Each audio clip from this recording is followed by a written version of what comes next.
All right, so today, we're going to do a deep dive into one of the most fascinating minds out there, Kiyotaka Ayanokoji.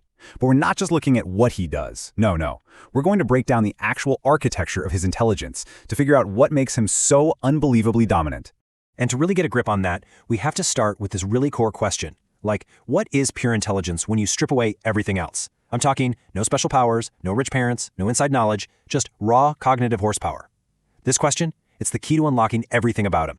Okay, so here's our game plan. First, we'll look at him as this architect of victory. Then we'll dig into his origins in the White Room. After that, we're going to deconstruct his mind into what I'm calling a five-fold intelligence model, see how that plays out in a test scenario, and finally, we'll pit him against some other top-tier geniuses. So right off the bat, let's be super clear about how we're looking at this. We're not treating Ayanokoji like some fictional character. Think of him more as a case study, a living, breathing intelligence system that was literally built from scratch. This whole analysis isn't about his personality. It's about his programming. And, to understand that programming, you got to go back to the source code, right? And for him, that is the White Room. This isn't just some backstory. It's the pressure cooker where his entire way of thinking was forged. So, what exactly is the White Room? Well, it's not really a school. It's more like a crucible. Just imagine an environment with absolutely zero emotional support, where your entire worth is based on one thing: performance. Every single day is a high-stakes game of competition and psychological warfare. This is the bedrock of his mind. And what came out of that process? It's fascinating. His intelligence isn't about what you learn in a book. It's not academic. It's a completely applied system, a toolkit built for one thing and one thing only: survival and winning. He wasn't taught history or math. He was trained in functions: how to observe, how to analyze, how to predict, and ultimately how to control everything around him. Which brings us right to the heart of this breakdown. That training in the White Room didn't just make him smart, it built this incredibly unique cognitive toolkit. And we can actually break this down into what I'm calling a five-fold intelligence. 5 separate but totally interlocked components that make up his intellect. Okay, number 1, and honestly, this is probably his most powerful weapon: adaptive intelligence. Think about it.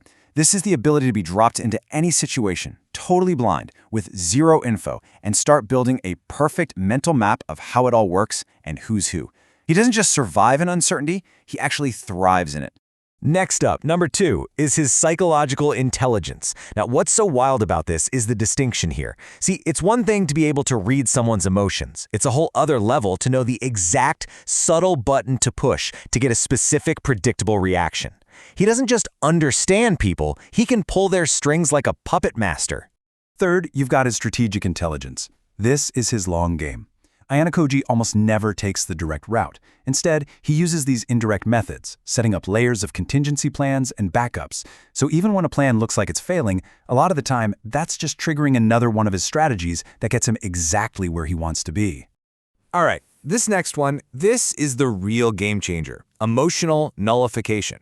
So many other geniuses, right, they eventually get tripped up by their own ego or greed or just sheer panic.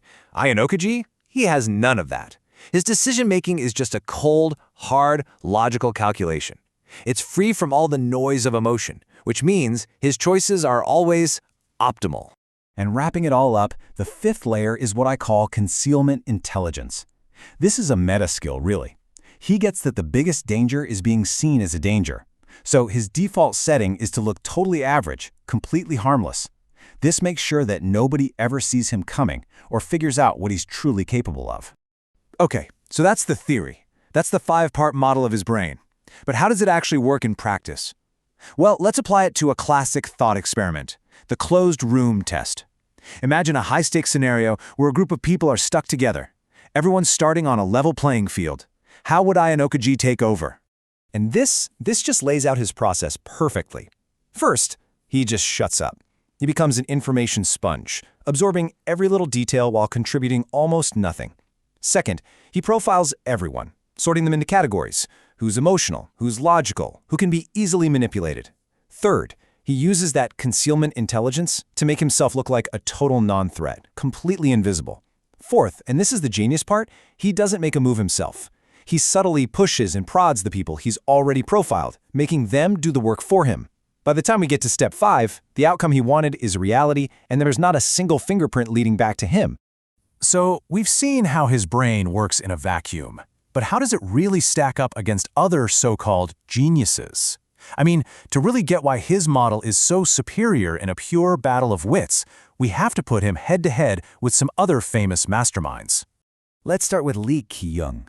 Kiyoung is what you'd call an aggressive manipulator. His plans are big, they're flashy, and they rely on him being right in the middle of the action. Ayanokoji, on the other hand, is a controlled, almost silent manipulator. His moves are so subtle they're nearly impossible to trace, which gives him a huge advantage in any long game. Okay, how about Yuuichi Katagiri? Yuichi's whole genius is about creating chaos. He breaks systems, he shatters people psychologically, and that's how he wins. But Ayanokoji, he builds systems to win. His focus on stability and long-term control will, 9 times out of 10, outlast a strategy that's just based on pure chaos. What about someone like Dr. Frost? Now, Frost is an absolute master of psychological analysis. He can read a person like a book, but his role is usually to advise. Ayanokoji has that exact same level of insight, but then he adds the critical next step, action. He doesn't just understand the board, he actively moves the pieces. And finally, let's look at a classic strategist like Medea. She is an absolute genius when it comes to mastering a system with known rules and exploiting them, but her brilliance depends on that system. Ayanokoji, with his adaptive intelligence, is system independent. You drop them both into a brand new environment with rules they've never seen before, his ability to learn and adapt from square one gives him the win, every time. So, here's the bottom line. Ayanokoji's dominance doesn't come from being the absolute best at any one thing. It's about the seamless combination of all of them. It's the synthesis of pure logic, deep psychological insight, insane adaptability, and that perfect emotional control that creates this unbeatable intellectual engine. And that really brings us to the final idea, the one that perfectly sums up his whole deal. You see, other geniuses, no matter how smart they are, they use their intelligence to play the game and win. Ayanokoji is on a whole other level. He uses his intelligence to control the game itself, the rules, the players, everything.